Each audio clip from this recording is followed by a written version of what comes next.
recorded for the purpose of completing the minutes. We also ask that everybody have good video conference etiquette and remain muted unless you're speaking. If there is excessive background noise, we'll need to place everyone on mute until we get that straightened out. Committee members, when you are making or seconding a motion, please state your name so that staff can record it for the minutes. And really, it's just good practice for anybody speaking to go ahead and say who they are, announce themselves before they say what they're going to say.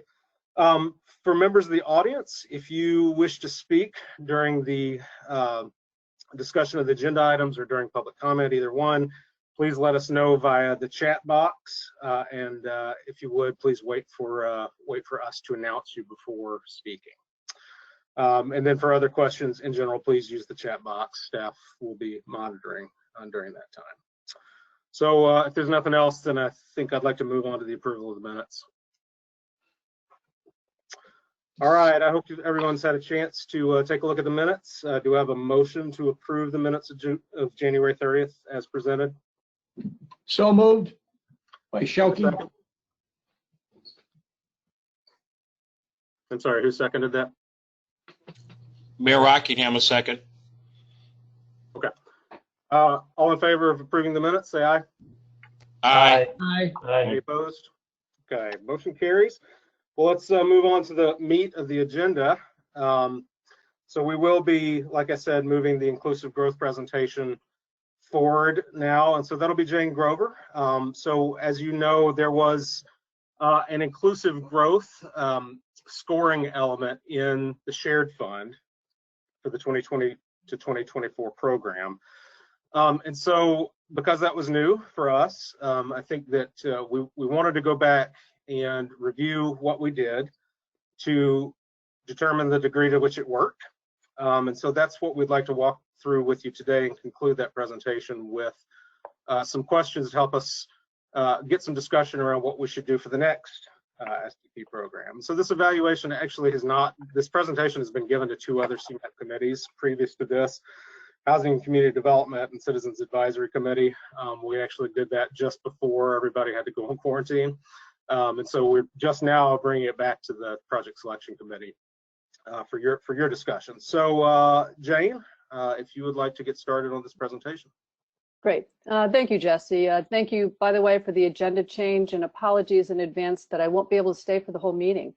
So as Jesse mentioned, this is for first discussion today, and staff will have a proposal for your consideration at your July meeting. So let's take a look at what happened to the shared fund applications when we incorporated elements of inclusive growth into the process. And thank you, Kama, for advancing the slides. So we used three elements to support our goals for inclusive growth.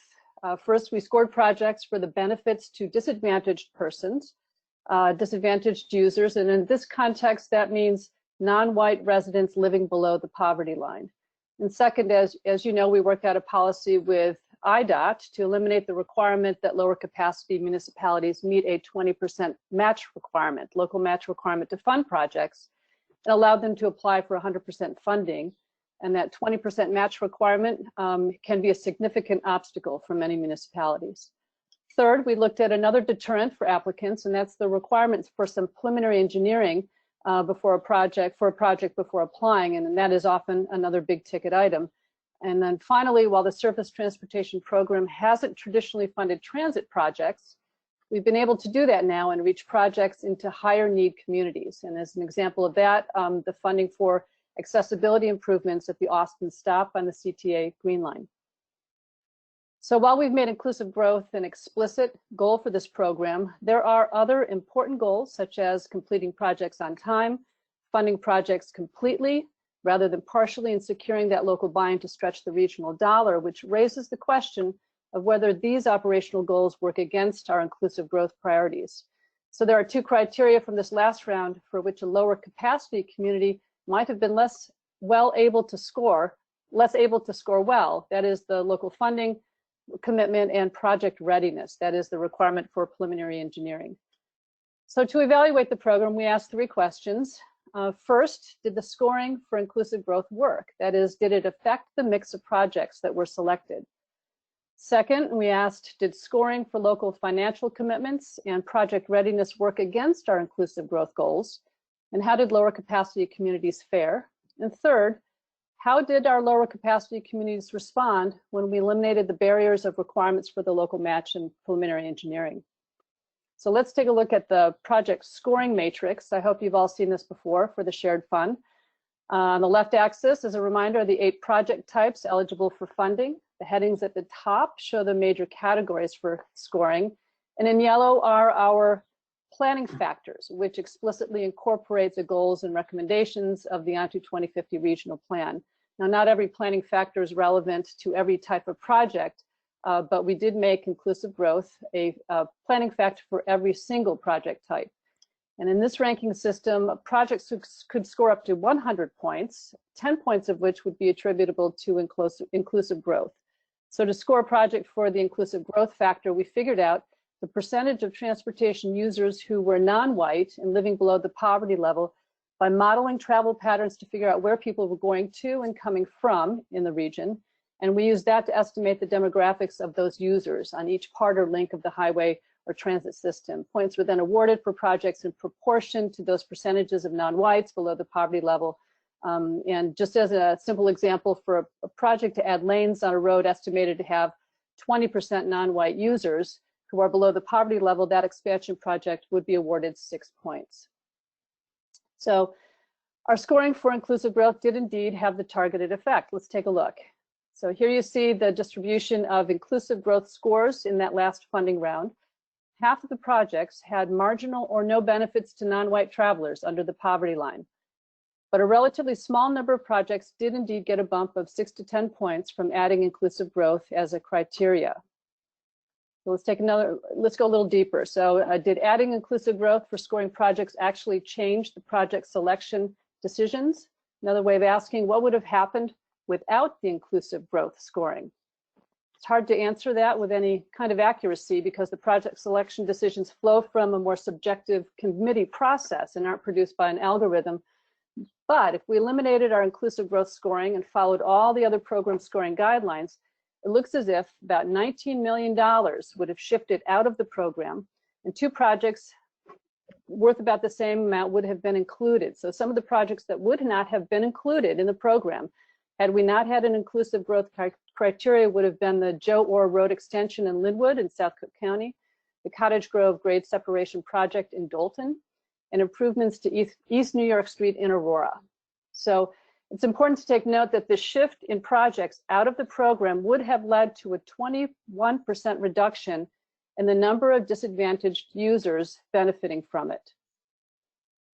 So now let's look at the other scoring elements that we were concerned with that might undermine our inclusive growth goals. First, we followed the same program rules. If we follow the same program rules, hypothetically, but don't award points for matching funds or project readiness, those bigger ticket items, we see no change, less than 1% in the benefits to disadvantaged users. Let's pivot again and this analysis to add geography to it. So the inclusive growth scoring a few slides ago was focused on project users, not the project's location.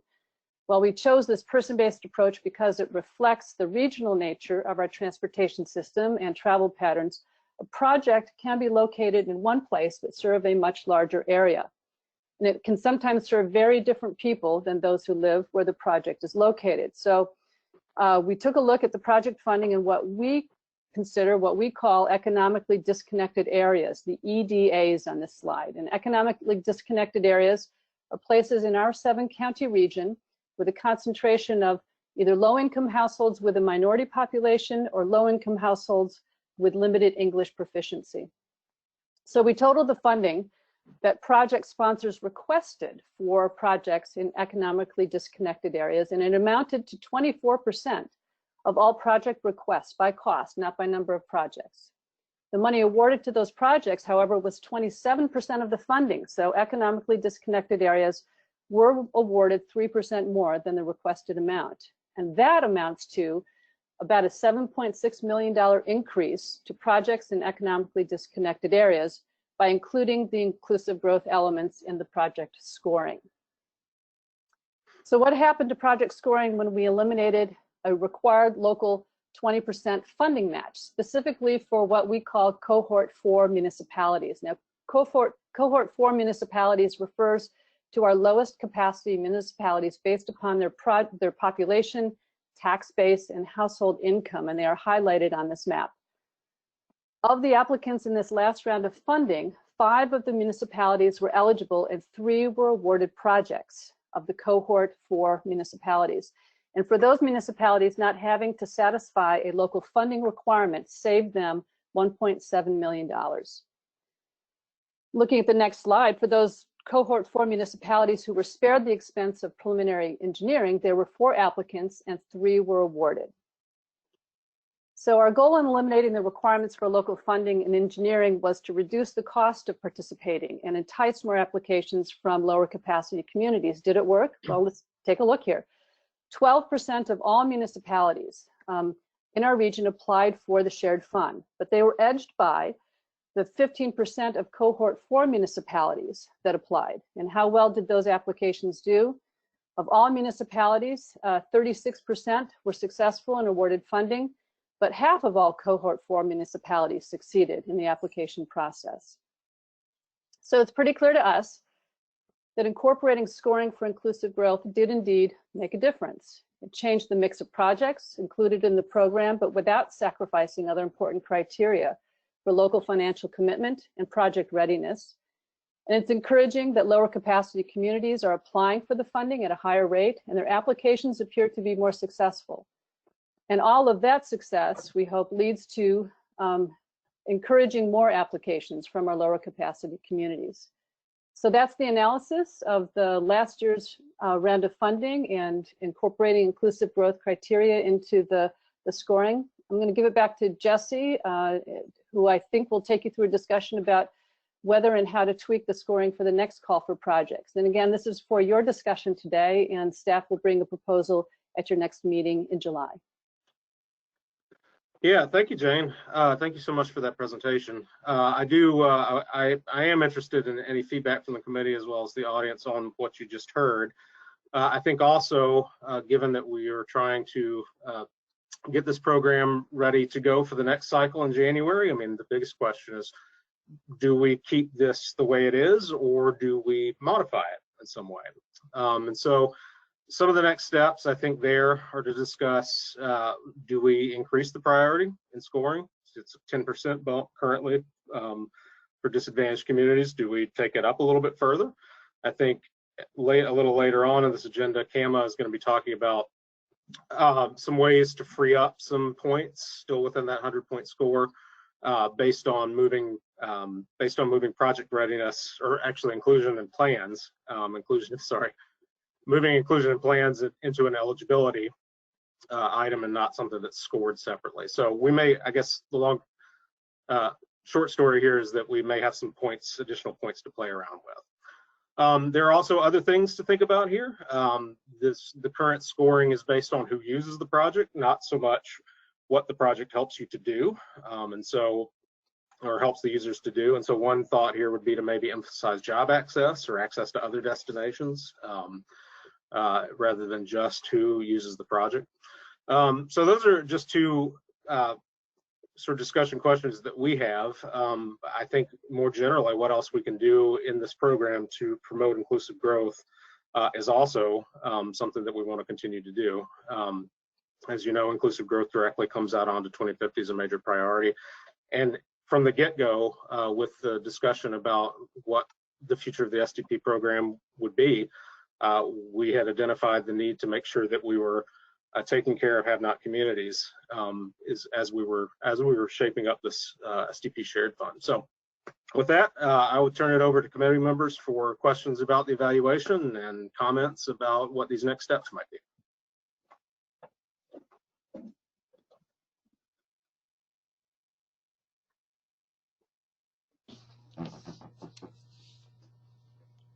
Well, let me just say from Mayor Rockingham, I think that, it showed that the ability to make sure that those communities that are disability, and have more challenges are applying more also for the projects, and you know, and helping to be awarded. I don't think it's it totally affected other projects that were out there. So I would be in favor to continue to make sure it moves, you know, with that type of criteria in there.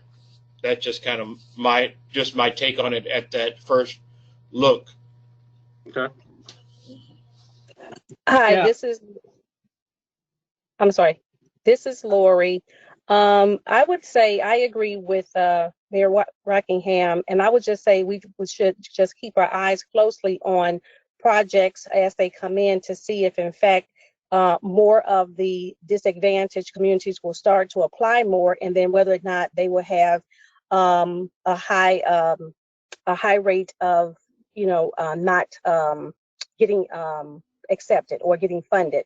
So because if we see a large number of them coming in to apply, but then they're not getting funded, we might want to go back and try to take a look at increasing the priority points. Mm-hmm. You mean for the next round, Lauren? Pardon me? You mean for the next round? Yeah, I would just say you can keep it the way it is for right now, and then, you know, if we start after the next round, if people, if communities start to apply and they don't make the mark, then we might want to consider trying to bump it up a little bit. Okay. But I think you did a great job, and I think this is a really good step in the right direction. All right. Thank you.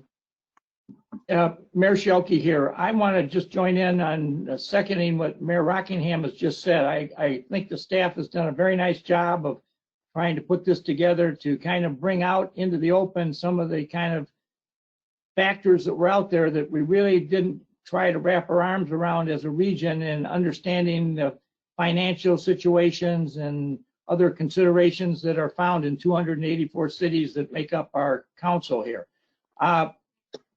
I would just add that I would hope that maybe as a committee, we could keep this thing as a kind of a constant work in progress, because I am the chairman of the CMAP Council of Mayors, I do get an inordinate number of calls from fellow peers in the region, other mayors, village presidents, and most recently I've had several comment to me that there's a high degree of concern in the region amongst a lot of the local governments as to how much availability of funding is going to be available to us all in maybe the next year and a half, given what's already had to be expended through the corona crisis and all the other things that have happened in the region recently. There's been a huge drawdown on municipal finances, and specifically if you look at the state and local level and the federal level, state and federal level, I think there's a lot of questions in a lot of minds of mayors out there as to, is the state of Illinois specifically got much money, if any, to throw into any projects other than maybe the MFT fund and maybe something in transportation. But the rest of this is going to be a pretty dire,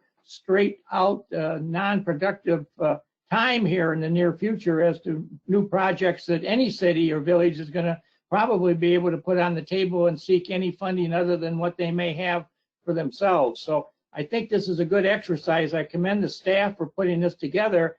And I think we should just keep our eyes open to watch next year or so as to how the money is flowing in the region, you know, collectively. And is there really, are we going to start to see a significant ability of the federal and state government specifically to offer us, you know, the degrees of grants and appropriations that we've gotten to this point in time?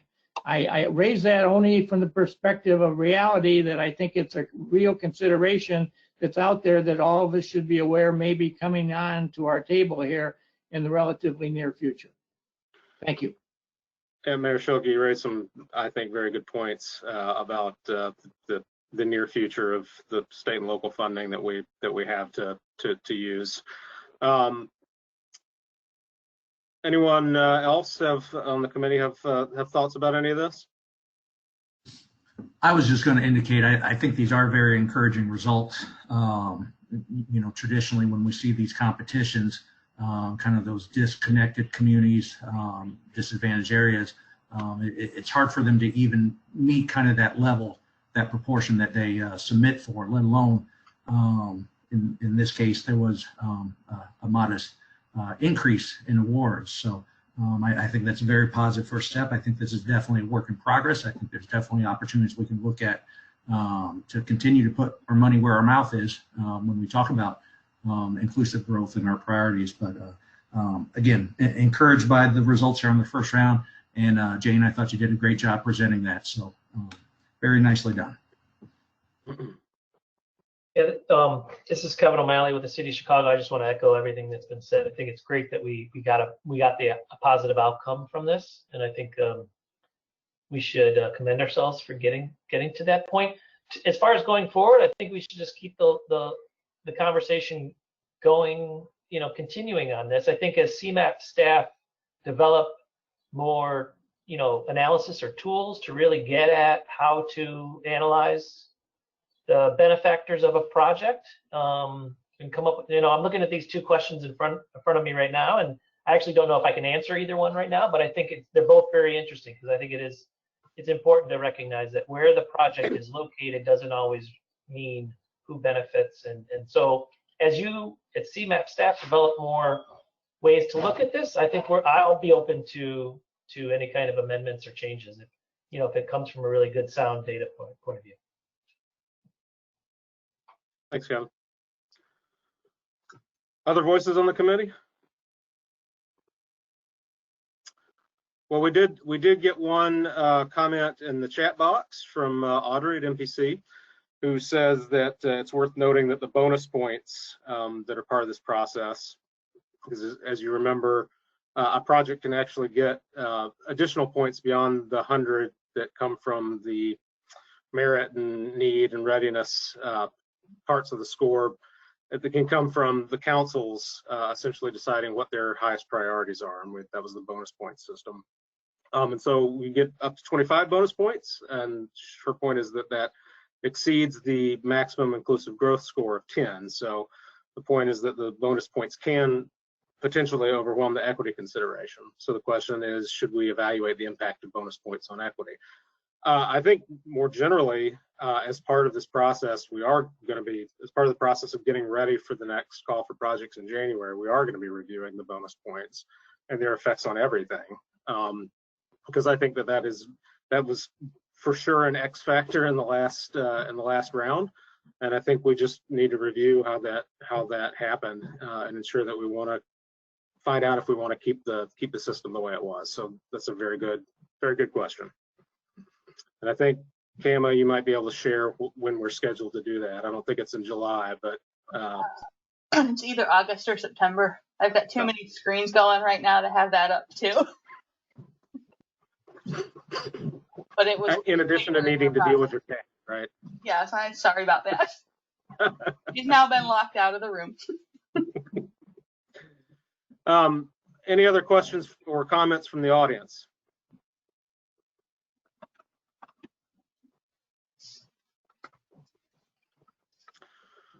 Okay, well, then thank you all for listening to this presentation. Thank you so much, Jane, for walking us through this. We will be coming back at later meetings with some ideas about how to adjust some of this. So I think at this point, we'll go back to agenda item number 4.1 and talk about the eligibility criterion, among other things, but eligibility criterion to start off with. So, Kama? All right, great, thank you. And I think staff is going to stick a link to the memos in the chat box as we get to those items, so that if you didn't have a chance to print them out, you can get to them right now. So the memo in your packet does include draft language to add to the application booklet regarding inclusion in plans as an eligibility criteria. And we talked a little bit about this at our last meeting in January. This language is planned to be inserted into the introduction of the application booklet in the same section that discusses local match and phase 1 engineering requirements. This language was developed based on those discussions back in January, and just like in the last call, when we're talking about inclusion in plans, the intent remains for us to have a link between a public planning process and the programming of federal funds. The language notes that for applicants seeking phase 1 engineering only, this requirement would not apply. As in the last call, the requirement is that either the specific project or the type of project be included in the plan. So a table of typical plan types that we find on agency websites or those that have been completed through CMAP's LPA program or RTA's community planning program was developed by staff with a set of symbols to indicate the applicability of each of those plan types and whether the inclusion of a project or project type in that plan is applicable to eligibility for the shared fund. While the table is not meant to be all-inclusive, it's our intent to designate specific planning staff contacts to answer applicants' questions about whether a specific plan qualifies to meet the eligibility criteria for specific projects being considered for applications. Following the table, I know at our January meeting, we talked a little bit about concerns with state of good repair projects. So we've also included in this draft language some examples of language out of plans that were cited for the inclusion in plans points in the last round. So examples of language that support the state of good repair type projects. So today staff is really just seeking your general concurrence with this approach to documenting these requirements in the application booklet, as well as any additional feedback or suggestions that you have. And then formal approval of language will occur, in the fall when we do the final application booklet ahead of the call for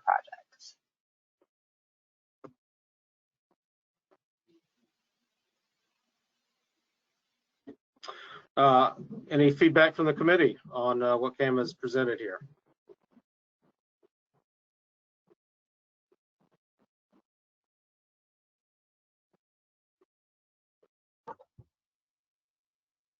It can be hard to do this remotely, that's for sure.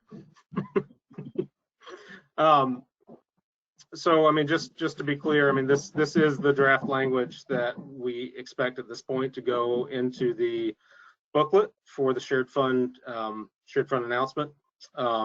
There's still opportunity to finalize all that, and I think that's what Campbell was just saying, but this is what we're thinking at this point will be the language in that booklet. So there's for sure time to adjust anything, and we're looking for feedback that may happen after this meeting as well from those who will be engaged in the nuts and bolts of putting together applications. All right, so if there's nothing else on this agenda item, then let's move on to 4.2. All right. Again, as we discussed back in January, staff is suggesting requiring applicants to identify in their application the project category or categories that their application should be evaluated under, rather than staff evaluating projects in every possible category to see which gets the highest score. As part of that discussion, at that last meeting, we committed to drafting application booklet language to provide guidance to applicants for selecting the appropriate project categories. So the memo in your packet does contain that draft guidance language, which again is primarily a table that lists the project categories, the needs that should be addressed by each category, as well as examples of project scope or scope elements that could address those needs that we're targeting with the categories. The needs that are identified in the table are directly related to the transportation impact scoring criteria for project need and improvement. Just like the previous agenda item, today we're just seeking general concurrence with this approach to documenting the categories. I also wanted to note that while this table reflects the current methodology with just one exception, and the information could change based on this committee's continued discussion of the scoring later this summer. That one exception is that there's a bit of a teaser in this table related to the bicycle pedestrian project category that we talked about starting last January, and we're scheduled to dive deeper into at our next meeting on July 16th. So otherwise, everything in the table reflects the current methodology as it sits today. So if an applicant thinks their project may fall into more than one category, the applicant should just says that? Yeah, absolutely.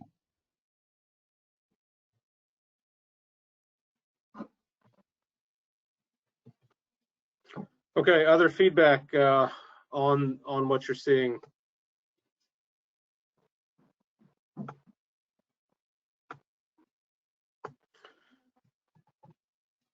The main addition here is is a new bicycle and pedestrian category, which, as you remember, was not one of the 8 project types last time around. That would be the new one here. And of course, we do need to determine the exact parameters on the scoring for that, which will be coming up at a future meeting. But is there any other feedback about this list of project types and sort of general needs to be addressed from the committee or from the audience? This is Kevin O'Malley. Can I ask for some research that you could then bring back to the committee on this? Okay. If you were to take typical STP eligibility and then take this list, could you come back with, well, what, and maybe, within reason, I don't know if there's millions of categories, but like, what would be some categories that are not now, are still not on this list? I'd be curious to know what those are. Yeah. Okay. In general, STP funding can be used for pretty much everything except transit operating assistance. Yeah, I would say, primarily the typical STP, locally STP funded projects that we don't see in this list are the maintenance type projects. So, as part of the initial onset of this program, this committee talked about wanting to make regional scale improvements beyond just routine maintenance. So that's why we had road reconstructions and expansions, but not, road repaving as an eligible project type. So those are the majority of what are missing. And then some of the more obscure ferry boat type projects that are federally eligible, but not appropriate in this region anyway.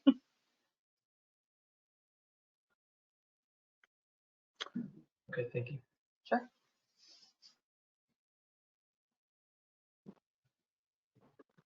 Other questions?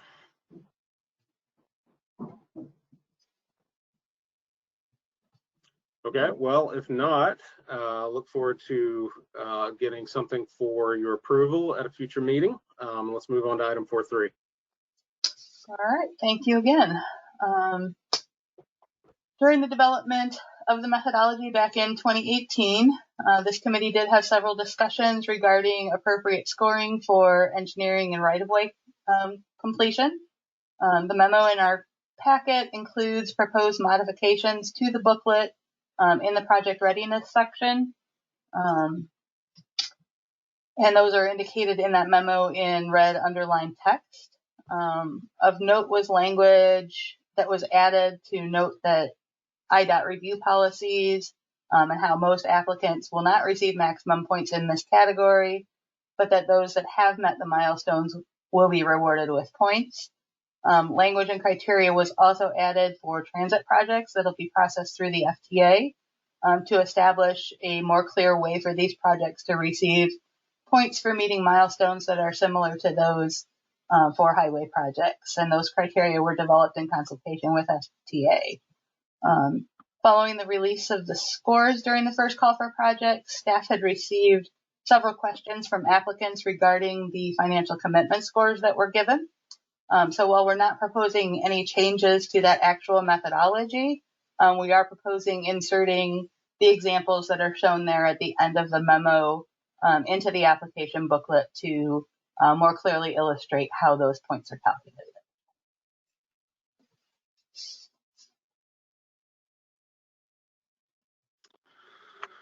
Okay, so are there any questions from the committee? We do expect that after this meeting in the next couple of weeks, we will, as people have digested this a little bit more, we will have more feedback about this that we can then take back to the committee with any adjustments that we think are necessary. But does anyone on the committee have any thoughts about this or anything they'd like to note?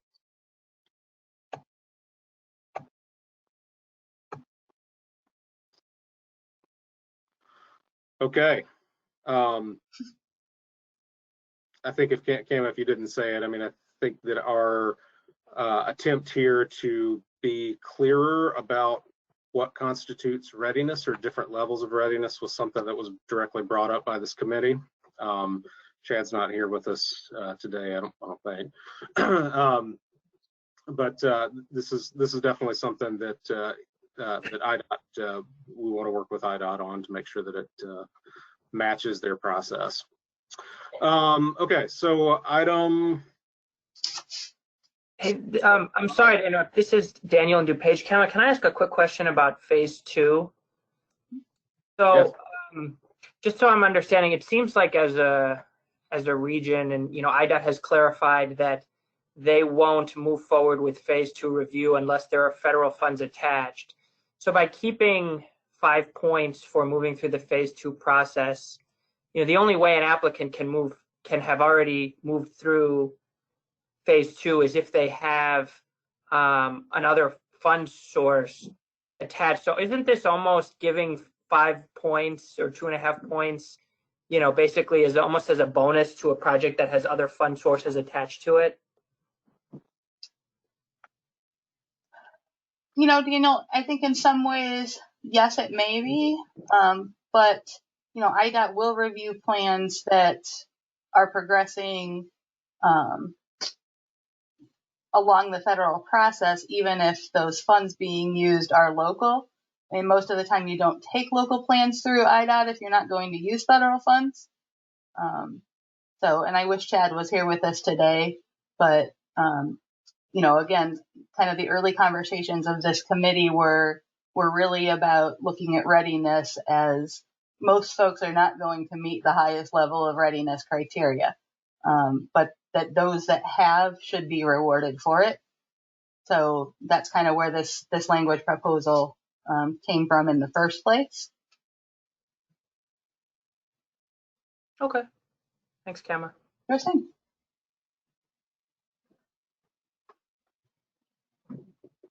Okay. Well, if there's nothing else, then let's move Jesse, ahead. this is Grant from CDOT. I did have one question. Okay. So how are temporary easements considered under this? We discussed right away, is that taking permanent title, or like if a project needs a temporary easement that's identified at some point, how does that impact this scoring? Grant, I would say if you're going to be asked on the application, does the project require right of way or not? If you don't know about a temporary easement early in the process, you would probably have answered no there and gotten the points. If you knew you were going to need a significant temporary easement, you probably would have answered yes. And so, then you would be considered to have right of way required. I mean, you are going to spend funds on that easement. So, if it's known at the outset of the project, then you probably need to acknowledge it as known. This is Tara Orban. Just to build on what you said, Kama, I would suggest perhaps instead of putting right away, just say land acquisition, because then it's more inclusive of, fee simple acquisition, temporary or permanent easements. It would encompass anything needed for that would go through the Bureau of Land Acquisition for right-of-way certification. Does that make sense to you, Grant? I was more asking it as a clarification, so. Yeah, I think that's a good suggestion, Tara, and we can make that change throughout the language in the application booklet. Yeah, I think it's just, jargony that we say, oh, right-of-way acquisition, but it implies, I think, temporary or permanent as well.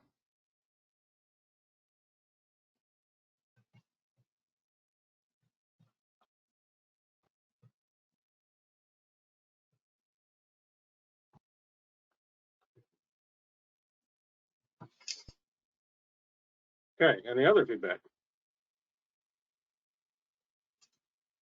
All right. Well, let's do 4-5, Kama. Great. You're assuming I know where I've just shifted my notes. Okay, there they are. Sorry about that. As Jesse alluded to earlier, with the shifting of inclusion in plans to an eligibility criterion, 10 points are now available to be either redistributed among other existing scoring criteria or for any new scoring criteria. Staff really isn't looking to propose new criteria at this time, but is looking for, any suggestions that the committee may have for other criteria that we should look into to bring forward for further discussion. So there's an opportunity to throw in ideas for using those 10 points for other things other than redistributing them among the existing categories.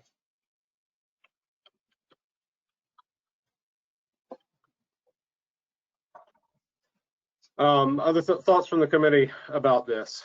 Anything that your review of what the scoring procedures were last time around, you thought, wow, we're really missing that. This would be a good time to bring that up and maybe suggest it as something that we could consider further.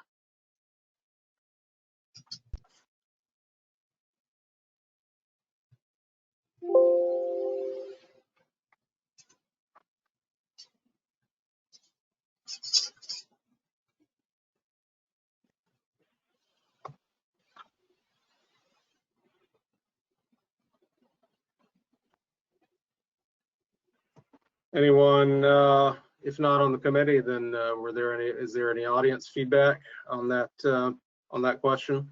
Additional scoring criteria for any of these project types that we ought to be considering? And this is far from your only opportunity to suggest things in this.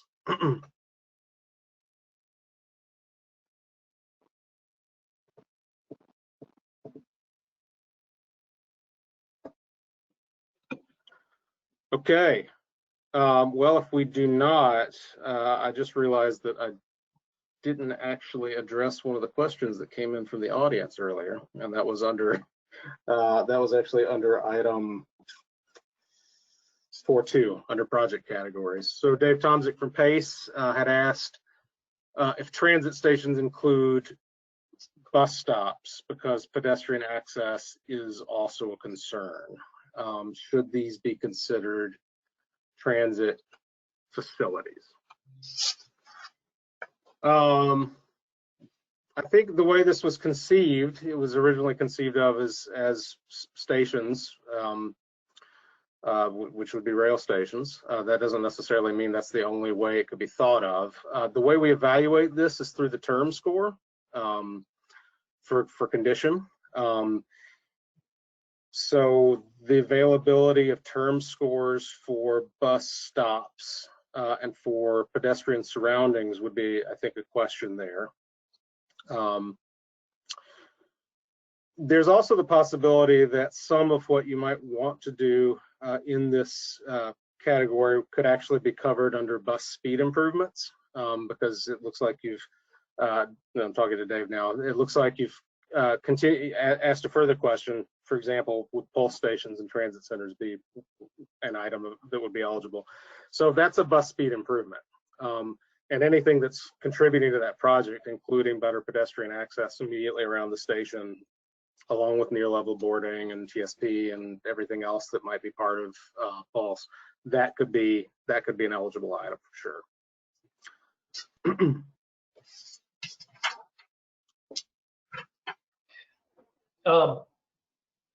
Jesse, this is Kevin. Can we go back to this additional scoring criteria? I just want to recognize that the city had written in a memo, and we copied all the other committee members, some of our ideas we had about the existing scoring criteria. So I don't think we proposed any new ones. I just wanted to then ask, is there a time when in the future meetings we could discuss those?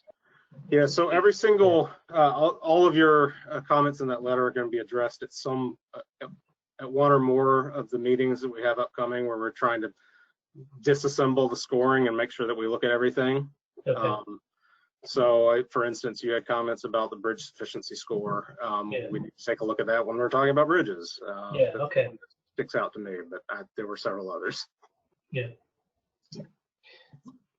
Yeah, we're kind of trying to take these. Thank you for taking the time.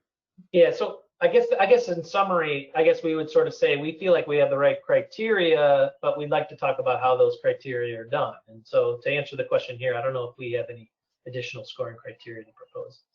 Okay. All right, then I think we'll move on to the shared fund status update. Cam, are you ready for that? I am. So within your packet this time were the April program reports. June status updates are actually currently in progress. Through this morning, we've received about half of those, and they are due next Thursday. So once we have those in and compiled, we'll be publishing the next set of program status reports before your next meeting in July. I do want to say there have been some changes since that publication of the April report, including sponsors requesting and staff granting obligation deadline extensions for all of the FFY20 phases except for one. The Village of Countryside, who had secured shared funds for work to be added to an existing IDOT project on East Avenue, requested to have their project moved to the contingency program rather than requesting an obligation deadline extension. That request was due in part to the uncertainty of IDOT's construction schedule for the project. As a result, a little over $900,000 was available for reprogramming in FY20. Per the active program management policies for reprogramming, staff reached out to the CTA as the sponsor of the highest ranking contingency project that was seeking funds in FY20, and we offered those available $900,000 to them. Although the funds were available were significantly less than the funding they had been seeking, CTA did accept the partial funding and identified Rebuild Illinois bond funds to make up the funding difference. I do want to point out that the CTA project was actually the fourth highest ranked project on the contingency list. However, the three projects that were higher ranked are projects that are seeking construction funding in out years of the program, and as of the March status update, had not yet started phase 2 engineering, and therefore would not have been able to obligate funds for construction within FFY20. So that is why we moved down to that fourth ranked project, again, per the policies adopted. In addition to the extensions and reprogramming that was already mentioned, cost increases were accommodated in 2020 for the right-of-way phase of Plainfield's 143rd Street project, and in FY21 for the construction phase of Streamwood's Irving Park at Bartlett Road project.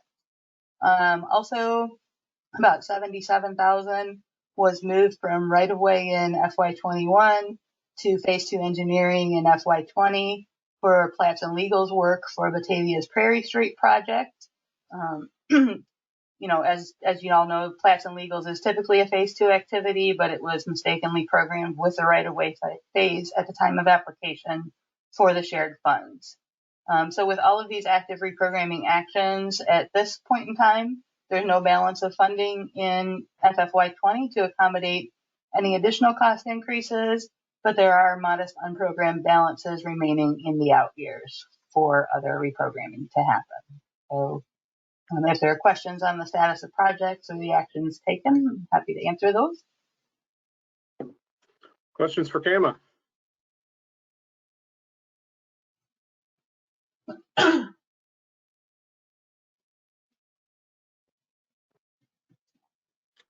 Okay, well, hearing none, then why don't we go on to item 6?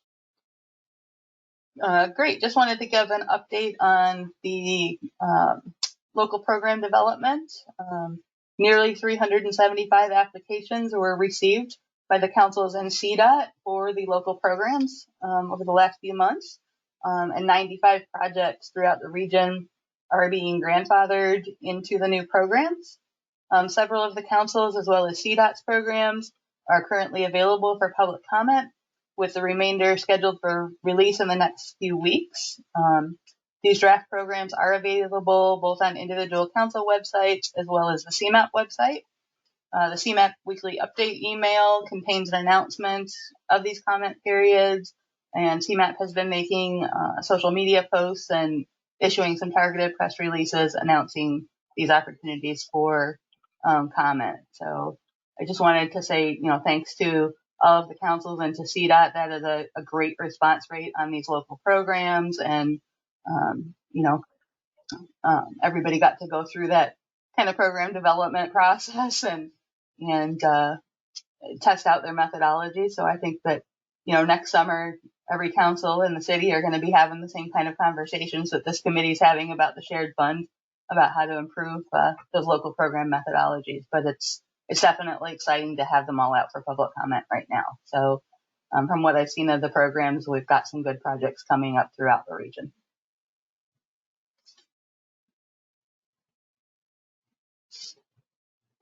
Oops, I'm falling behind on my agenda here. Can't do everything.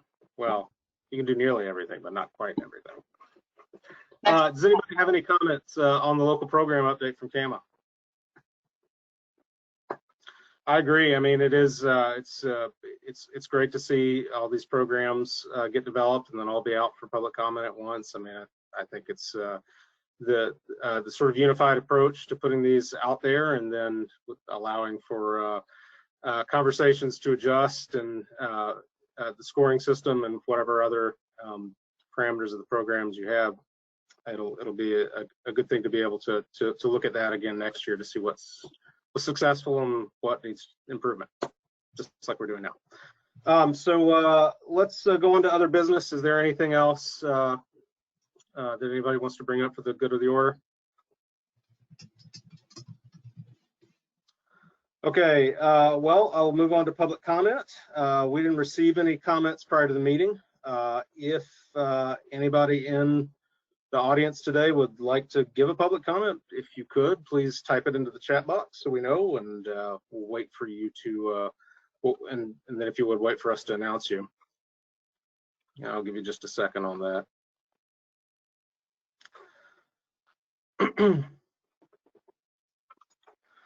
Okay, well, seeing none, let's move on to item 9, which is the next meeting. We will be meeting again virtually on Thursday, July 16th at 9:30 in the morning. Look forward to a link to be sent out closer to that date. At that meeting, we're going to be talking about staff's proposal for bicycle and pedestrian project scoring. We will also be talking about the complete streets planning factor and talking a little bit more about project scoring for the transit project category. So I think that's everything. If we could go on to the adjournment slide. Do I have a motion to adjourn? So moved, Mayor Rockingham. Second, Shelkey. All right, all in favor of adjourning? Say aye. Aye. Aye. Okay, well, we are adjourned. Thank you so much for your time and attention to this. Look forward to taking your comments and working them into staff proposals for consideration at future meetings. Take care. Thank you. Thank you. Thanks, everyone.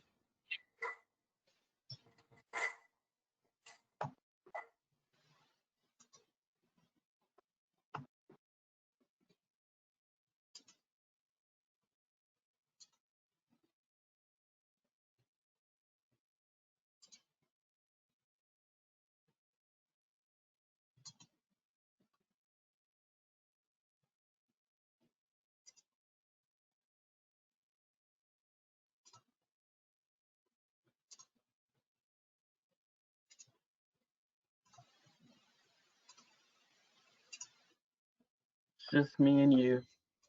Well, not quite. No, yeah.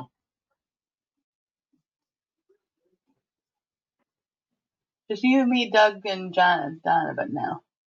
Okay.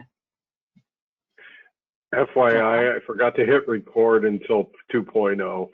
That's all right. We're good. I think so too. I think we all probably were taking notes